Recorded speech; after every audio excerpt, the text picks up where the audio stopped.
নমস্কার বন্ধুরা, কেমন আছেন সবাই? আশা করছি ভালো আছেন। আরও একটা নতুন ভিডিওতে আপনাদের সবাইকে স্বাগত। আজকে এঁচোড় দিয়ে একটা দারুণ রেসিপি আপনাদের সাথে শেয়ার করব। এঁচোড় দিয়ে তো অনেক রকম রান্না আপনারা খেয়েছেন, তবে এইভাবে এই রেসিপি ফলো করে একবার এঁচোড়টা রান্না করে দেখুন, খেতে দারুণ হয়। আর চিংড়ি দিয়ে এঁচোড় তো আপনারা অনেকেই খেয়েছেন, সবাই খেয়েছেন, কিন্তু এইভাবে একবার চিংড়ি মাছ দিয়ে এঁচোড়টা রান্না করে দেখুন। আর এই রেসিপিটা বানিয়ে আপনি যাকে খাওয়াবেন তিনি সবার প্রথমে একটা কথাই বলবেন, রেসিপিটা একটু বলো তো কি করে বানালে। তো চলুন বন্ধুরা, রেসিপিটাকে আপনাদের একটু দেখিয়ে দিই। তো সবার প্রথমে এঁচোড়টাকে কেটে নিই। জলের মধ্যে হলুদ দিয়ে রেখেছি, এঁচোড়টা কেটে কেটে জলের মধ্যে ফেলে দেবো। অনেকটা বড় এঁচোড় তো একদিনে লাগবে না, তো এই এঁচোড়টা দিয়ে আমি দুটো রান্না করব। আজকে যেটা করছি, আজকে এই চিংড়ি মাছ দিয়ে এঁচোড়ের একটা রেসিপি আপনাদের সাথে শেয়ার করছি, বাকি এঁচোড়টা দিয়ে কালকে একটা রান্না করবো, সেই রেসিপিটাও আপনাদের সাথে শেয়ার করব। তো চলুন প্রথমে এঁচোড়টা কেটে নিই।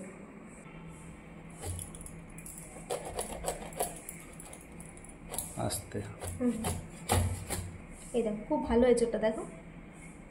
এটা ধুয়ে নিয়ে আসি, আঠাগুলো ধুয়ে নিই, না হলে কাটতে অসুবিধা হবে, বটিটা পুরো আঠা আঠা হয়ে যাবে। এই যে এঁচোড়টাকে ধুয়ে নিলাম, আঠাগুলো বেরিয়ে গেল, এরপর কেটে নেব। এঁচোড় কাটছি, হাতে তেল মাখাতে ভুলে গেছি।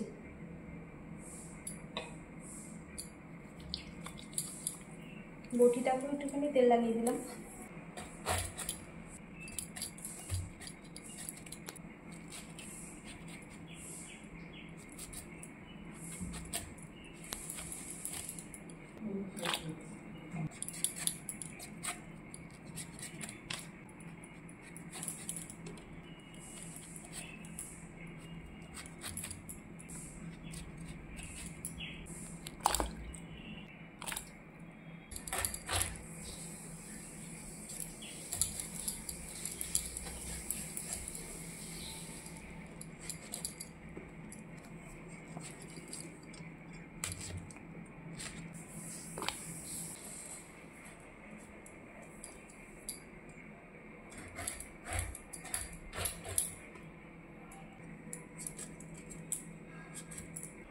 এই যে বন্ধুরা, এঁচোড় আমার কাটা হয়ে গেছে। এখন তরকারির জন্য আলু পেঁয়াজটা কেটে নেব, আর এখানে আদা রসুন কাঁচা লঙ্কা বেটে নেব। আর এখানে কিছুটা নিয়েছি চিংড়ি মাছ। চিংড়ি মাছটাকে আমি বেটে নেব। আপনারা তো অনেকভাবে এঁচোড় চিংড়ি খেয়েছেন, কিন্তু আজকে যেভাবে রান্না করবো এভাবে একবার রান্না করে দেখবেন, খেতে দারুণ হবে। এই চিংড়ি মাছটাকে আমি শিলে বেটে নেবো, আপনারা চাইলে মিক্সিতেও বেটে নিতে পারেন।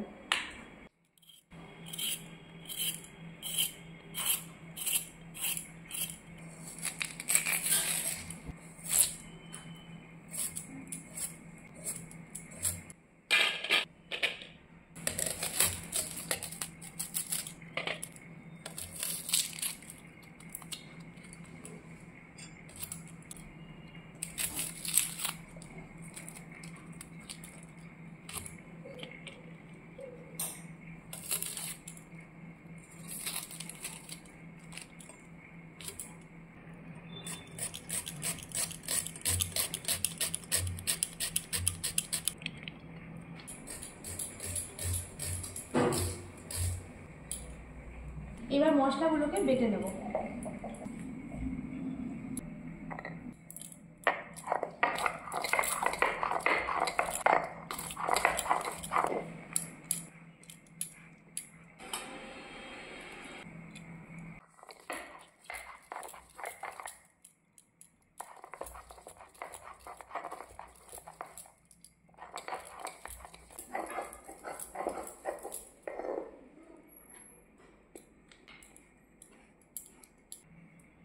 চিংড়ি মাছগুলোকে বেটে নেব।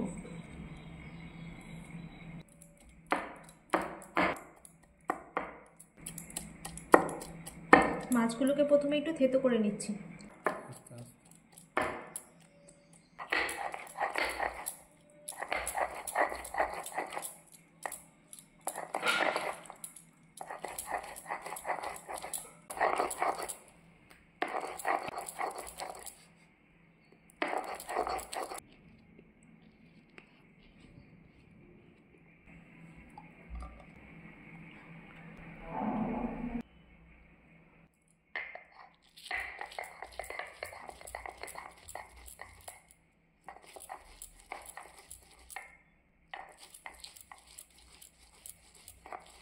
অর্ধেকটা পেঁয়াজ কুচি করে রাখলাম, আর অর্ধেকটা পেঁয়াজ বেটে নিয়েছি।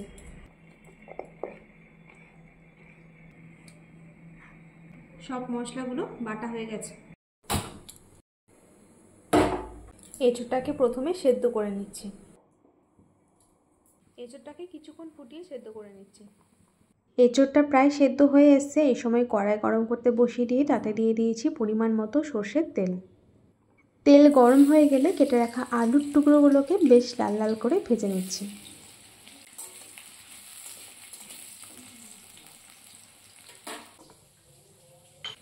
আলুর মধ্যে একটু লবণও দিয়ে দিলাম।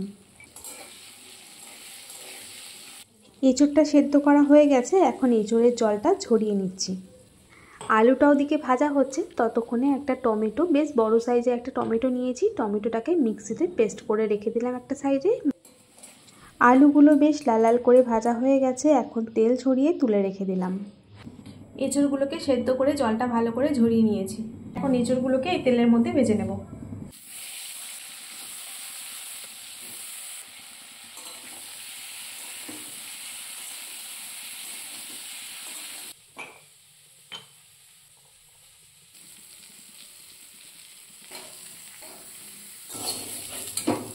এঁচোড়টা বেশ লাল লাল করে ভাজা হয়ে গেছে, এখন তুলে নিচ্ছি। এঁচোড় আর আলু তো লাল লাল করে ভাজা হয়ে গেল। এরপর এঁচোড়ের তরকারির জন্য মশলাটাকে কষিয়ে নেব। কড়াইয়ে আবারও দিয়ে দিচ্ছি খানিকটা সর্ষের তেল।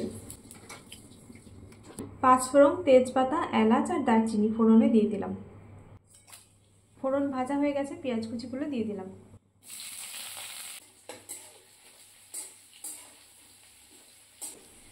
পেঁয়াজ কুচিটা বেশ ভালো করে ভাজা হয়ে গেছে, এখন রসুন বাটাটাকে দিয়ে দিচ্ছি।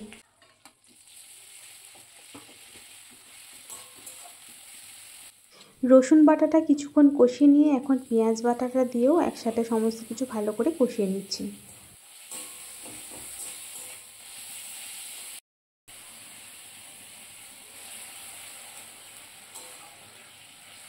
মশলার সাথে অল্প একটু জল দিয়েও মশলাটাকে ভালো করে কষিয়ে নিয়েছি। এখন এখানে জিরে গুঁড়ো, ধনে গুঁড়ো, হলুদ গুঁড়ো, কাশ্মীরি লঙ্কার গুঁড়ো দিয়ে দেবো। এরপর আবারও মশলাগুলোকে কিছুক্ষণ ভালো করে কষিয়ে নেব। আদা বাটাটা কিন্তু এখনও দিইনি, আদা বাটাটা একটু পরে দেব। মশলাগুলো যাতে পুড়ে না যায় তার জন্য অল্প একটু মশলার মধ্যে জল দিয়ে এখন কষাতে থাকবো। এখন দিয়ে দিচ্ছি আদা বাটা।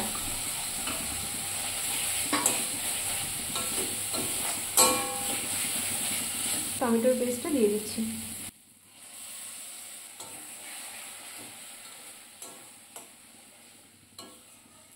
মশলাটা কষাতে কষাতে এখন কিছুটা লবণ দিয়ে দিলাম, একটু চিনি দিয়ে দিলাম। আবারও মশলাটাকে ভালো করে কষিয়ে নিচ্ছি। মশলাটা সুন্দরভাবে কষানো হয়ে গেছে, মশলা থেকে তেলও ছেড়ে দিয়েছে। এই সময় দিয়ে দেব চিংড়ি মাছ, যেটা বেটে রেখেছিলাম সেই চিংড়ি মাছের পেস্টটা দিয়ে দিচ্ছি।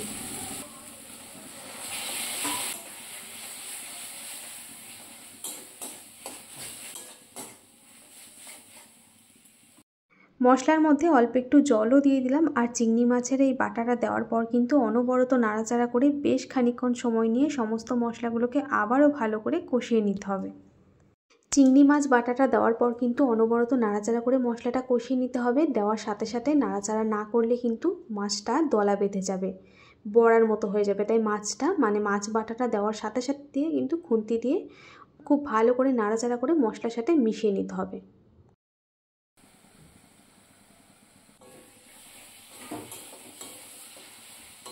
মশলাটা খুব ভালো করে কষানো হয়ে গেছে, এখন ভেজে রাখা আলু আর এঁচোড়গুলো দিয়ে দিচ্ছি।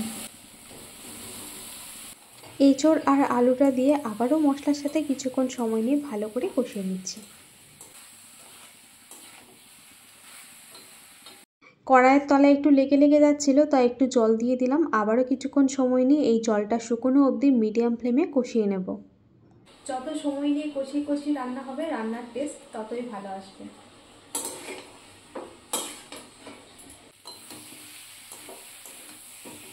সমস্ত কিছু ভালো করে কষানো হয়ে গেছে, এখন দিয়ে দেবো পরিমাণ মতো জল।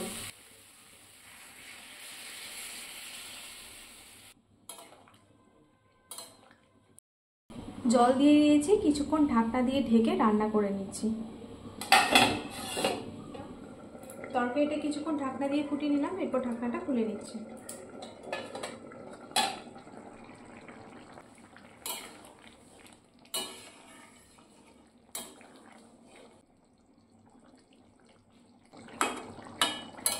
এঁচোড় আলু সুন্দরভাবে সেদ্ধ হয়ে গেছে।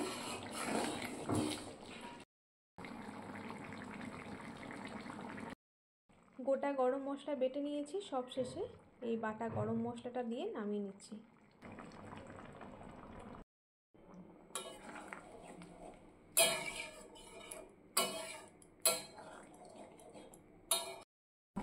গ্যাসটা বন্ধ করে দিলাম।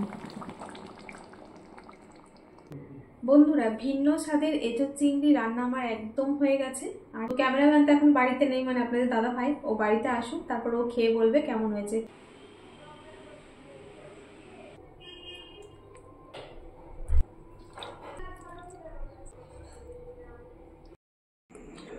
কি রান্না করেছে আজকে? এই যে দেখো, আজকে এঁচোড়টাকে একদম নতুন ভাবে রান্না করেছি। খেয়ে শুধু দেখো কেমন হয়েছে। এঁচোড়ের তরকারিতে, এঁচোড় চিংড়িতে চিংড়ি কিন্তু খুঁজে পাবে না। তাহলে কিরকম চিংড়ি খেয়ে দেখি। আর রুটি দিয়ে খাবে আজকে, অন্যভাবে রান্না করলাম। এঁচোড় চিংড়ি দিয়ে তাহলে রুটিটা খেয়ে দেখি। খেয়ে দেখো, আর সাথে হয়েছে লতিও দিয়েছি। এঁচোড় চিংড়ি কেমন হয়েছে দেখি। হ্যাঁ, খেয়ে দেখো। লতি তো রয়েছেই, সাথে এঁচোড় চিংড়ি। এঁচোড়টা একদম দারুণ লাগছে। এঁচোড়টা খুব ভালো ছিল, কচি এঁচোড়।